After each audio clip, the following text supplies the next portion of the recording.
안녕하십니까?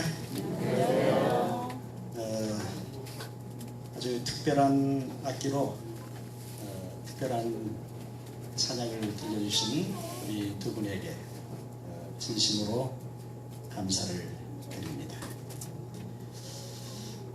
오늘은 아주 특별한 안식일이네요.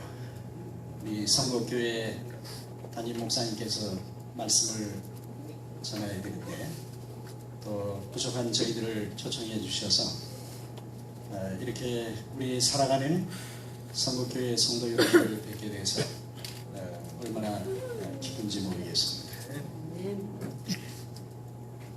6시 45분에 집에서 출발을 해서 여기 9시 20분에 도착을 했습니다.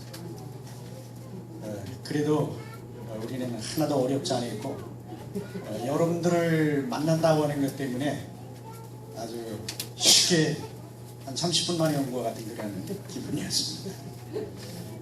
다시 우리 성곡교회를 위해서 수고하는 우리 박 목사님 네 분과 또 가족들, 또 우리 존경하는 장로님들, 또 우리 집사님들 여러분들, 또 우리 성도들을 이렇게 이 안식일에 이렇게 만나서 또 함께 그리스도의 사랑을 나누고 우정을 나누며 또 이 시간 하나님 앞에 예배를 드릴 수 있는 이 귀한 특권과 초청에 대해서 진심으로 감사를 드립니다. 특별히 제가 운전을 하고 오다가 제가 알았습니다. 저는 저희 집 사람하고 똑같이 생긴 사람이 두 분이 있어요. 저는 처형이 두 분인데 천안에 사시기 때문에 언제 통화를 했는지 우리 처형과 우리 형님 네 분들이 오신다는 얘기를 들었습니다. 왜 그런 거 아니? 저희들이 막내거든요. 그래서 우리 형님 네 분들이 오셔서 응원을 하러 오셨습니다.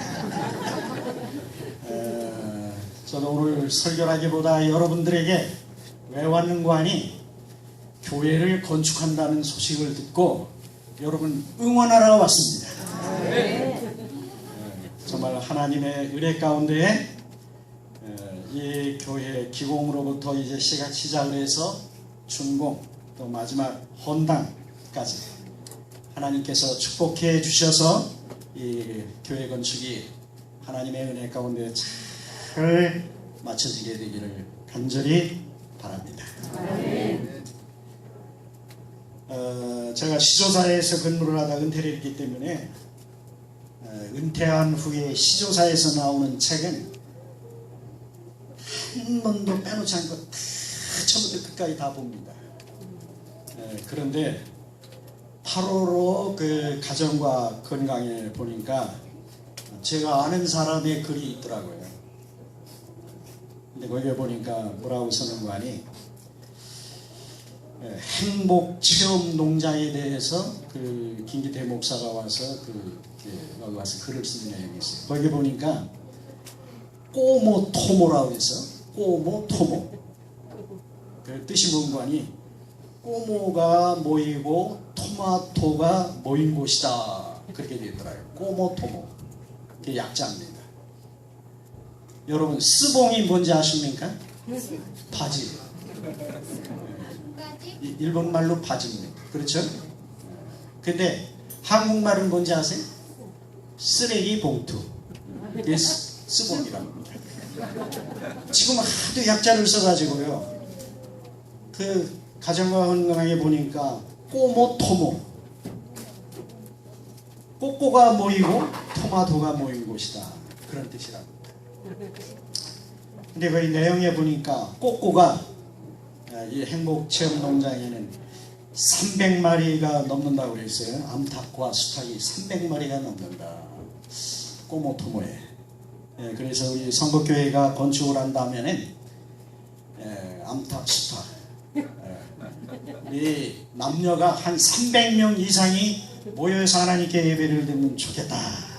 그런 생각을 제가 했습니다. 근데 이 토마토는 말이죠. 이런 말이 있어요. 토마토가 익어서 풍성하면 병원의 문을 닿는다 그랬어요. 이 과일 중에 토마토가 최고의 과일입니다. 그래서 토마토가 익어서 풍성하면 병원에 문을 닫는다고 그랬어요. 그래서 이 말은 조금 걱정이 됐습니다. 한국 사람들이 토마토 농사를 많이 해가지고 토마토가 너무 많이 익으면 우리 며느리가 병원을 못하고 문을 닫아버리면 어떡하나 그랬습니다.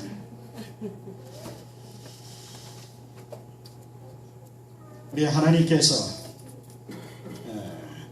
저에게 오늘 이렇게 귀한 특권을 주셨는데 제가 선곡교회를 간다고 해서 그러는지 모르지만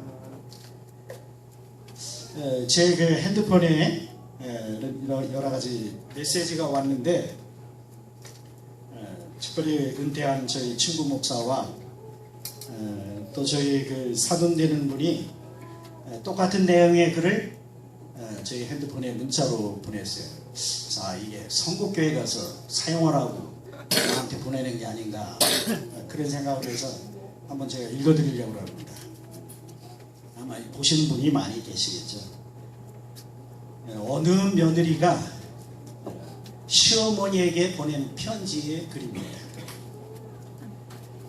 며느리가 이렇게 편지를 썼습니다. 아버님, 어머님 보세요. 우리는 당신들의 기쁨조가 아닙니다. 나이 들면 애로워야 맞죠. 그리고 그 애로움을 견딜 줄 아는 사람이 성숙한 사람이고요. 자식, 손자, 며느리에게서 인생의 위안이나 기쁨이나 안전을 구하지 마시고 애로움은 친구들이랑 달래시거나 취미생활로 달래세요. 죽을 땐 누구나 혼자입니다. 혼자 죽지 둘이 죽습니까? 그 나이엔 애로움을 품을 줄 아는 사람이 사람다운 사람이고 나이 들어서 젊은이같이 살려 하는 게 어리석은 겁니다. 참 며느리 참 똑똑한 며느리입니다. 마음만은 청춘이고 어쩌고 이런 어리석은 말씀 좀 하지 마세요. 나이 들어서 마음이 청춘이면 주책 박아야지 이것입니다. 늙으면 말도 조심하고 정신이 쇠퇴해 판단력도 줄어드니 남의 일에 훈수두는 것도 삼가하시고 세상이 바뀌니 내 가진 지식으로 남보다 특히 젊은 사람보다 많이 알고 대접받아야 한다는 편견도 버려야 합니다. 아주 이 말은 괜찮은 것 같아요. 나이 든다는 건 나이라는 권력이 생긴다는 게 아니라 자기 삶이 소멸해 간다는 걸 깨닫고 혼자 조용히 물러나는 법을 배우는 과정임을 알아야 합니다. 그리고 전화를 몇 개월에 한 번을 하든 1년에 한 번을 하든 아니면 영영 하지 않아도 그것이 뭐가 그렇게 중요하세요? 그것 가지고 애들 아빠 그만 괴롭히세요. 마지막으로 이번 추석날에 승훈이랑 병훈이 데리고 몰디브로 여행을 가니까 내려가지 못해요. 그렇게 하시고 10만원 어머니 통장으로 입금해 놓았으니 찾아서 쓰세요. 아주 착한 며느리입니다. 그래서 이 편지를 받은 시어머니가 며느리에게 답장을 쓴 것입니다.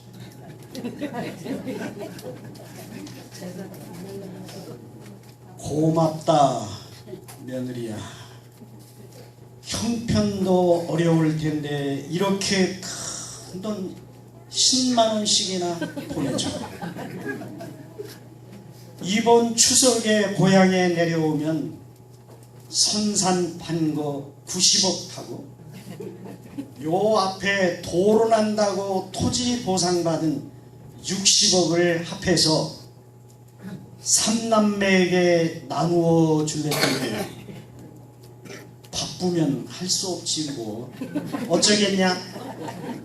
둘째하고 막내딸에게 반반씩 갈라주고 말란다.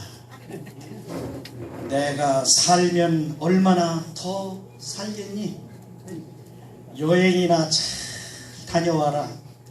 제사는 이 애미가 모시마.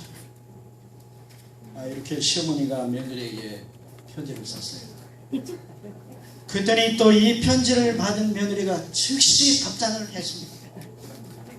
어머니, 친정 부모님한테 보낸 편지가 잘못 갔네요. 요번 설날에는, 요번 그 추석에는 친정에 간다고 하고서 연휴 시댁에 있으려고 했거든요. 아버님, 어머님 좋아하시는 육포 잔뜩 사서 가지고 내려갈게요. 항상 딸처럼 아껴주셔서 감사해요. 오늘은 어머님께 엄마라고 부르고 싶네요. 엄마, 사랑해요. 그렇게 며느리에게, 그 시어머니에게 답장을 했어요. 그러니까 또 이 시어머니가 이 편지를 받고 답장을 안 할 수가 없는. 시어머니가 다시 보낸 답장입니다. 사랑하는 며느라, 엄마라고 불러줘서 고마운데 이걸 어떻게 하면 좋니? 내가 눈이 나빠서 10,000원이라고 쓴다는 게 억원으로 적었네.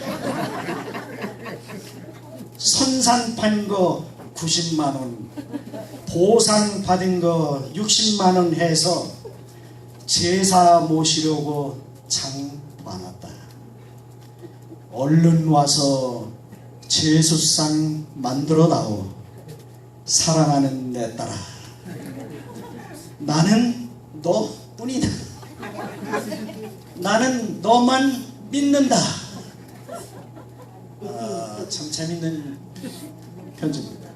이걸 우리 충북 목사님하고 우리 사진이 나한테 왜 보냈는지 모르겠어요.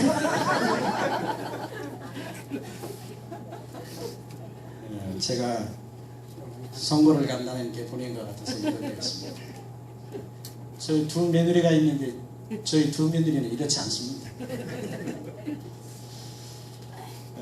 저는 오늘 여러분에게 로마서 12장 1절로 2절에 있는 이 말씀을 가지고 하나님의 말씀으로 은혜를 나누고자 합니다. 우리가 교독을 했습니다마는 1절에서 2절까지만 제가 읽겠습니다. 로마서 12장 1절 2절만 읽겠습니다. 그러므로 형제들아, 내가 하나님의 모든 자비하심으로 너희를 권하노니 너희의 몸을 하나님이 기뻐하시는 거룩한 산 제물로 드리라. 이는 너희가 드릴 영적 예배니라.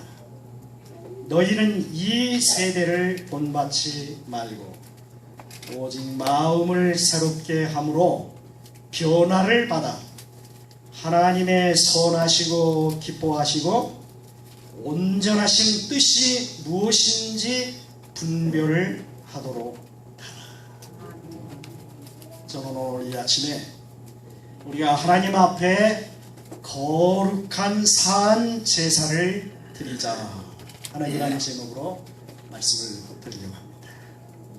여기 우리 사도 바울은 말씀하시기를 너희의 몸을 하나님이 기뻐하시는 거룩한 산 제사로 드리라고 말씀을 해줍니다.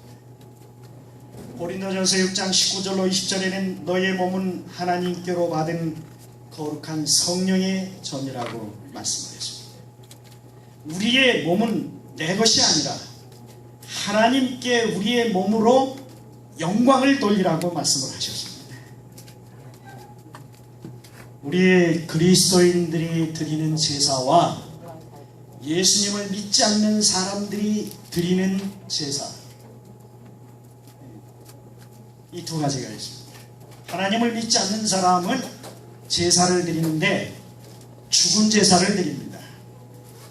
추석날, 구정, 어머니, 아버지, 할아버지 증절하고 하여튼 제사상에 가보면 그 차려진 음식이 다 죽은 음식만 놓고 죽은 영혼들을 위해서 거기다 절을 하고 복을 달라고 제사를 드립니다. 그게 무슨 제사예요? 죽은 제사입니다. 근데 우리 하나님을 믿는 사람들은 우리가 살아있기 때문에 무슨 제사를 드리라고 했어요? 우리의 몸을 산 제사, 산 제물로 우리의 몸을 드리라 그랬어요. 그러면 어떻게 우리가 하나님 앞에 거룩한 산 제사를 드릴 수 있을까? 이게 세 가지로 간략하게 말씀드려요. 첫 번째, 여기 말씀하시기를 너희는 이 세대를 본받지 말라 그랬습니다. 여러분, 우리의 몸은 우리의 것인데 우리의 몸을 하나님께 거룩한 산 제사를 드리기 위해서는 첫 번째 해야 할 일은 여기 세대라고 말씀을 했는데 여기에 원어나 또 여러 가지 성경을 연구해 보면은 우리가 쉽게 얘기해서 이 세상을 본받지 말라 그렇게 해석이 되어 있습니다. 근데 오늘 이 세상은 어떻습니까? 참 많이 변하고 있습니다. 의식주가 정말 많이, 또 우리의 모든 것들이 너무너무 이 문화가, 한국 문화가 변화가 되고 있어서 예수님 안 오시는 게 더 좋은 것 같은, 재림에 대한 설교를 하면 사람들이 다 좋습니다. 아주 어려서부터 듣던 예수님 오신다고 하니까 이제 예수님 온다 해도 사람들이 졸아요. 그리고 다른 설교만 좋아요. 여러분, 참 이 세상이 다 편리해지고 자꾸 문화가 변화되기 때문에 그런 것입니다. 그런데 우리의 몸을 하나님께 산 제물로 드리는 방법은 이 세상을 본받지 않는 것입니다. 제가 어느 책에서 보니까 이 세상에 3대 바보가 있다고 그랬어요. 바보. 이 세상에 여기에 수많은 사람들이 있는데 바보처럼 사는 사람, 또 아주 현명하게 사는 사람들이 있겠죠. 근데 첫 번째 바보는 어떤 사람인 거니? 이런 사람이 바보래요. 사람이 이 땅에서 살다가 사람이 죽기 전에 유산을 자녀에게 물려주는 사람이 첫 번째 바보랍니다. 그러니 여러분이 가지고 있는 부동산이나 현금이나 여러분 재산을 죽기 전에 자녀에게 절대 주시면은 안 됩니다. 가지고 계세요. 언제까지? 죽을 때까지. 근데 그렇게 하면은 첫 번째 바보는 면할 것 같습니다. 근데 그 돈을 누가 쓸까요? 내가 죽으면 내 자녀들이 쓰겠죠. 저희 큰아들이 미국에 연수를 가게 되고, 또 우리 그 형편이, 우리 며느리가, 큰 며느리가 그 약국을 한다고 그러고, 또 우리 둘째 며느리가 의생병원에 있다 나와서 병원을 차리게 되었어요. 그랬더니 큰아들하고 쟤들이 같이 살았는데 그 집을 다 은행에 잡혀가지고 한 3억 정도 이렇게 대출을 받아서 그 집이 우리 집이 아니라, 우리 아들 집이 아니라 은행의 집이 되어버렸어요. 또 우리 둘째는 나중에 살라고 아파트가 하나 있으니 그걸 다 팔아가지고 돈이 없으니까 병원 차리는데 포스트잇 쓰고 있는 거예요. 그러니 그런 과정을 보는 강원아와 신규철이의 마음이 어떨까요?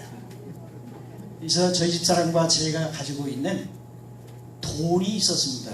여러분들 말하는 노후 자금. 근데 아무래도 안 될 것 같아요. 그래서 우리 아들 며느리를 불러가지고 제가 이랬습니다.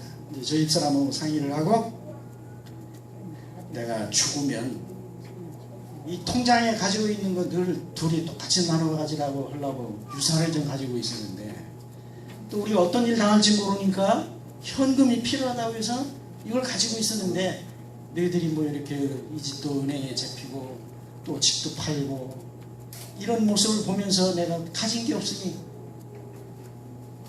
이것밖에 없다. 그래서 내가 죽기 전에 이거 다 너희들한테 똑같이 나눠줄 테니까 하고서 우리 아들에게 저희 노후 자금을 다 나눠줬어요. 그랬더니 얼마나 서운한지 이제 돈이 없으니까 정말 허전하더라고요. 그래서 제가 첫 번째 바보가 됐습니다. 근데 이제 두 번째 바보가 어떤 바보인가 이런 바보라고 그랬어요. 사람이 이 땅에 살 때 능력이 있으면서도 결혼한 자녀와 함께 사는 사람이 두 번째 바보랍니다. 저는 은퇴를 했지만 아주 능력이 있는 사람입니다. 여러분이 우리 교단은 이렇게 목회를 하다 은퇴를 하면 뭐를 주는 거니? 부양료를 줍니다. 그래서 죽을 때까지 저희 집사람과 제가 부양료를 받아요. 그래서 먹고 살 만큼 이렇게 부양료를 줍니다. 그리고 제가 봉급을 탈 때 국민연금을 들었기 때문에 나라에서 국민연금을 좀 줘요. 그래서 국민연금 플러스 부양료 하면은 저희 집사람하고 제가 그냥 먹고 살만한데 능력이 있는 거지. 그러니까 능력이 있는데 왜 결혼을 시켜서 아이들하고 같이 사느냐 얘기입니다. 근데 저는 그 결혼을 하고 있어 우리 9 식구가 시조사 사택에서 8년 동안을 같이 살았어요. 그러니 얼마나 바보 중에 바보였습니까? 근데 그래서 제가 두 번째 바보였어요. 그리고 여기 이 책에 보니까 세 번째 바보가 있는데 어떤 바보인가 하니 이 세상에 살면서 손자 손녀를 길러주고 돌보며 사는 사람이 세 번째 바보랍니다. 저희 집사람이 참 우리 손자 손녀 키우느라고 고생을 많이 했어요. 저희 돌아가신 저희 장모님도 저희 아들들 이렇게 자취하고 올 때 오서 그렇게 고생을 하셨어요. 손자 손녀 길러주고 돌보는 게 정말 바보 중에 바보랍니다. 근데 강원아가 얼마나 여러분 아까 보니까 좀 똑똑한 사람 같아? 제가 볼 때는 굉장히 똑똑한 사람인데 제가 볼 때는 또 바보 중에 바보야. 오늘도 6시 15분에 45분에 출발하기 전에 그냥 4층에 가서 애들 밥 할 것도 다 해서 주고 또 저도 밥을 주고 그냥 밥을 먹고 그냥 그러니 강원아가 저하고만 둘이 살면 얼마나 좋겠어요. 여보 선거기회 가니 빵이나 한쪽 먹고 가자. 그러자. 그러면 되는데 애들까지 밥을 챙기느라고 손자 손녀 돌보느라고 얼마나 고생하는지 바보 중에 바보예요. 그래서 이 세계 3대 바보 중에 신규철 목사 부부가 3대 바보 중에 한 사람입니다. 이 책에 보면. 근데 저는 또 저희 집사람이나 저는 그렇게 생각을 하십니다. 우리는 아주 행복한 부부고 가진 것 없고 뭐 어떤 얘기를 해도 우리는 정말 이 세상에서 가장 행복합니다. 왜 그런 거 아니? 우리의 소망이 하늘에 있기 때문에 그렇습니다. 그래서 얼마나 우리는 행복한 삶을 사는지 모릅니다. 여러분 하나님 앞에 산 제사를 드리기 위해서는 이 세상을 본받지 마시기를 바랍니다. 아멘. 골로새서 3장 2절에는 위의 것을 생각하고 땅의 것을 생각지 말라. 위의 것을 생각하고 땅의 것을 생각하지 말아라.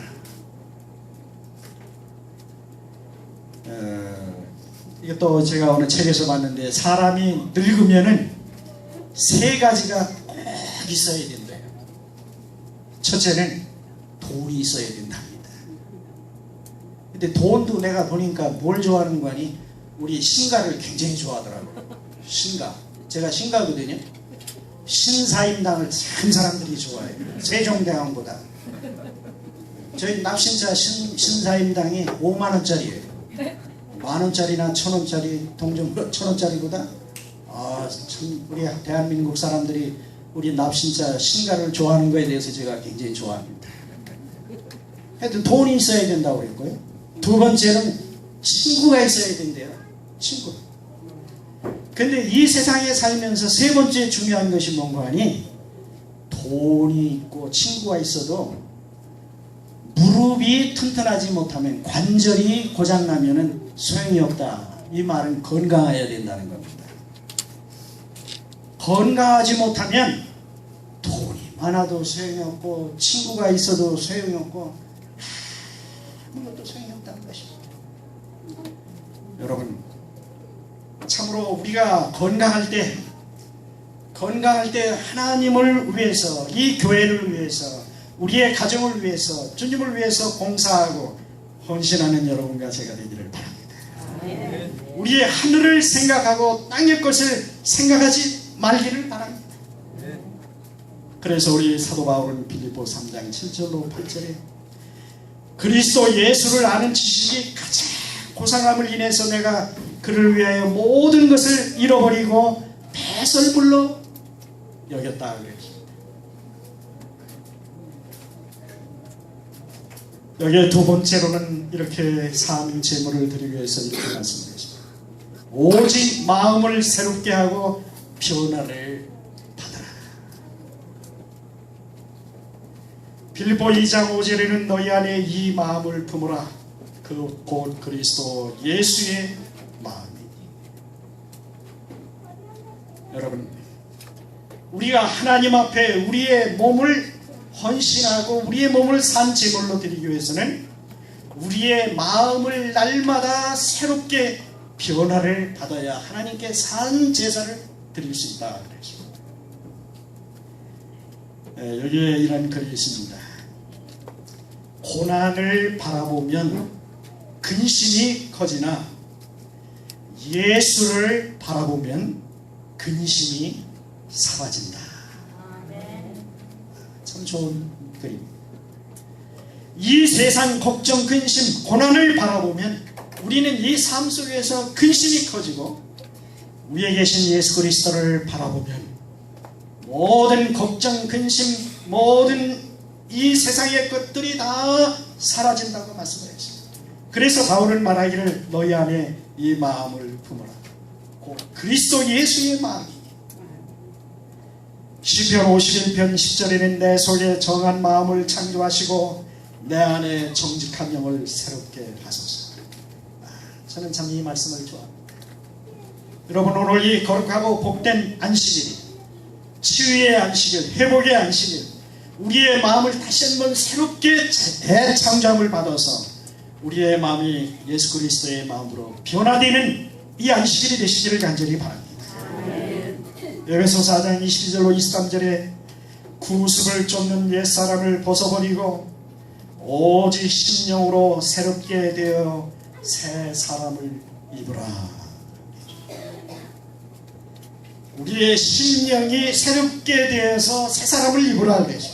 여기 정로의 계단에는 이렇게 말씀을 했습니다. 99페이지에 온 마음을 하나님께 바쳐야 하나니 만일 그렇게 하지 아니하면 우리를 하나님의 형상으로 회복시키는 그 변화가 우리에게서 결코 생길 수 없을 것이다. 사랑하는 우리 성국교회 성도 여러분들이시여, 오늘 이 안식일에 우리의 온 마음을 하나님께 바쳐서 정말 우리의 삶이 하나님의 형상으로 회복되고 우리의 마음이 변화되는 이 거룩하고 복된 안식일이 되기를 간절히 바랍니다. 그 다음에 여기 마지막 세 번째로는 이렇게 말씀을 했습니다. 우리가 하나님 앞에 우리의 몸을 거룩한 산 제사를 드리기 위해서는 세 번째는 하나님의 뜻을 분별하라 그랬습니다. 하나님의 선하시고 기뻐하시고 온전하신 뜻이 무엇인지 분별하라. 여기 분별이라고 하는 것은 시험하고 증명하는 것입니다. 하나님의 뜻이 무엇인가? 고린도후서 13장 5절에 너희가 믿음이 있는가 너희 자신을 시험하고 너희 자신을 확증하라. 에베소 5장 15절로 17절에는 너희가 어떻게 행할 것을 자세히 주의하여 세월을 아끼라. 때가 악하니라. 주의 뜻이 무엇인가 이해하라 그랬습니다. 여러분, 우리는 우리의 몸을 하나님께 드리기 위해서 하나님의 뜻이 무엇인지 분별을 할 줄을 알아야 우리의 몸을 하나님께 드릴 수 있는 것입니다. 그래서 로마서 14장 8절에 살아도 주를 위해서 살고 죽어도 주를 위하여 죽나니 그러므로 사나 죽으나 우리가 주의 것이로다. 여러분, 저는 참 오늘 안식일 기쁩니다. 여러분을 뵙게 돼서. 그리고 또 이 선거교회 그 자리에서 예배 안 드리고 건축하는 동안 아예 360품 식당에서 이렇게 예배를 드리는데 이 식당에서 예배 안 드리고 그냥 이 건물을 사버리면 되는 거를, 아니면 좀 로비를 좀 잘해서 그냥 여기 이 구내에는 교회가 없으니까 주차장도 넓고 아이들 뭐 돌아다니기도 좋고 얼마나 이 환경이 좋습니까? 그냥 여기를 선곡교회로 오면 될 걸 뭘 그렇게 교회 짓는다고 애쓰십니까? 우리가 하나님께 헌금 드리고 시간도 바쳐야 되고 뭐 이것저것 해야 되고. 근데 참 기쁩니다. 내가 이 입장에서 1년 동안 목회를 할 때 그랬어요. 입장 면에는 교회가 있는데 선거는 읍이 교회가 없다. 그래서 거기를 개척하자. 그래서 그때 우리 박원영 장로님을 비롯해서 우리 여기 김종만 장로님이나 부상의 장로님이나 그 여러 젊은 우리 친구들하고 설악산에 놀러 갔습니다. 1박 2일 동안. 근데 놀러 가는 것도 목적이 있어야 돼요. 그래서 거기 가서 아주 맛있는 음식도 해먹고 아름다운 자연과 더불어 시간을 보내면서 밤중에 우리는 이제 회의 아닌 회의를 하는 것입니다. 거기서 모여서 이제 우리가 선거교회, 이 선거읍에 이렇게 교회를 개척하자. 그래서 거기서 뜻을 모았던 것입니다. 그래서 제가 입장교회에서 목회하는 동안에 뭐라는 건 있어요. 앞으로 선거읍이 입장보다 더 좋아질 것이다. 제가 예언자는 아니지만 왜 그런 거 아니에요? 천안시, 천안에서 선거읍, 그 다음에 선거읍이고 입장은 면입니다. 시가 더 크고 그 다음에 읍이 크고 그 다음에 면이 작고 이렇습니다. 근데 어쨌든 그때 당시에는 우리 입장교회가 아주 중창 앞에서 큰 교회였어요. 근데 그래도 우리가 하나님의 뜻이 있고 우리가 뜻을 모아서 그 후에 개척이 돼서 선거에 전세를 얻어서 지하실에서 시작을 했는데, 또 우리가 하나님의 뜻으로 저 땅을 사고 또 이렇게 오늘 그 땅을 팔고 여러분들의 헌신을 통해서 더 넓은 곳에 좋은 환경 속에서 이 교회를 건축하는 그런 이 소식을 듣고 이 모습을 볼 때 정말 여기에 하나님의 뜻이 계신 것입니다. 저는 입장에서 목회할 때 또 이런 생각도 했었어요. 아마 지금도 여기 이 지역에 목회자들이 있기 때문에 목회자들이 모이면, 가끔 모이면 제가 이런 얘기를 제안을 했습니다. 이 판정문, 성환, 선거, 입장 이런 걸 전부 합쳐서 한국의 모델인 교회를 입장에 포도밭 넓은 수천 평을 한번 사가지고, 그리고 내가 여기서 이 지역에서는 내가 제일 고참이니 나는 당회장하고 순서대로 당신은 담임 목사하고 그 다음에 당신은 청년 목사하고 당신은 유년 목사하고 당신은 학생 목사하고 이렇게 하고서 이 전부 힘을 합쳐서 입장이 아주 포도밭 교회, 한국에서 최고의 교회를 한번 하면 어떠냐. 그런 대화를 또 그런 꿈을 꾸고 그때 당시에 합회에다 그런 얘기를 했었습니다. 여러분, 이러한 모든 역사에는 하나님의 뜻이 계십니다. 우리 하나님께서 우리 박 목사님을 이렇게 보내주셔서 정말 우리 목사님과 우리 모두가 다 믿음과 사랑으로 하나 되어서 정말 이 하나님의 성전을 건축하는 이 오늘에 이르기까지 이 교회를 축복하시고 인도하신 우리 하나님께 감사를 드리고 영광을 드립니다. 아멘. 여러분, 하나님의 뜻을 이루는 여러분과 제가 되시기를 바랍니다. 여기 종로의 계단 105페이지에 우리가 반은 주의 것이 되고 반은 세상의 것이 될 수 없다. 여러분, 우리가 하나님 앞에 산 제사를 드리기 위해서 반은 하나님의 것이 되고 반은 이 세상의 것이 될 수 없다고 했습니다. 이제 우리는 오늘 이 본문을 통해서 어떻게 우리가 우리의 몸을 하나님 앞에 산 제사로 드릴 수 있을까? 첫째로는 이 세상을 본받지 마시기를 바랍니다. 예수 그리스도를 알지 못하고 사는 그런 사람처럼 똑같이 살아서는 우리의 몸을 하나님께 드릴 수가 없습니다. 헌신할 수가 없어요. 그 다음에 두 번째로는 우리의 마음을 새롭게 해서 변화를 받아서 날마다 하나님께 산 제사를 드리는 여러분과 제가 되기를 바랍니다. 아멘. 마지막 세 번째로는 하나님의 뜻을 분별해서 우리 몸을 온전히 하나님께 드리는 여러분과 제가 되기를 바랍니다. 아멘. 예배 시간에 한 어린 흑인 아이가 헌금을 수합하는데 집사님의 손을 잡아당겼습니다. 그리고 이 어린이가 이렇게 얘기를 했어요.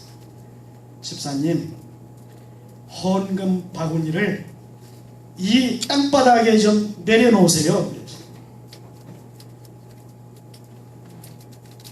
오늘 우리 수금 집사님들 여기 어린이가 그런 일이 오늘 없었죠. 헌금을 거두는데 헌금 바구니를 땅에 내려놓으라는 거예요. 그 집사님이 어떻게 했을까요? 이 아이가 어떻게 하려고 그러나? 거기서 헌금 바구니를 그 아이 앞에다가 내려놨어요.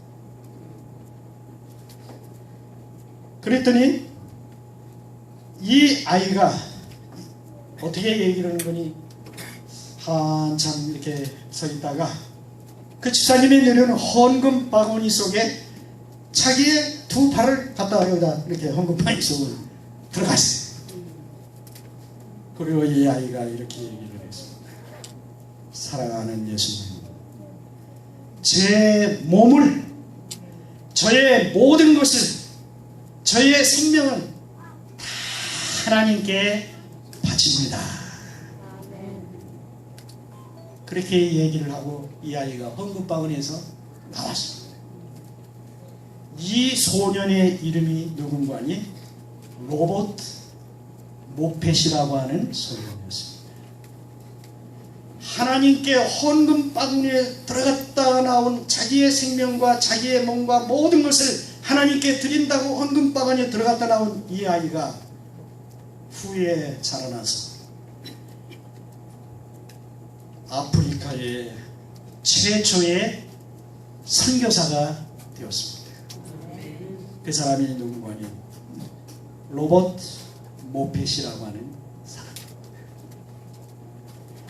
여러분, 오늘 우리가 하나님께 드릴 것이 없다 할지라도 이 소년이 헌금 바구니에 자기의 몸을 다 드렸던 것처럼 오늘 여러분, 우리의 몸과 우리의 마음과 우리의 모든 것을 이 소년처럼 다 하나님께 드리는 여러분과 제가 되기를 간절히 바라면서 말씀을 드리겠습니다.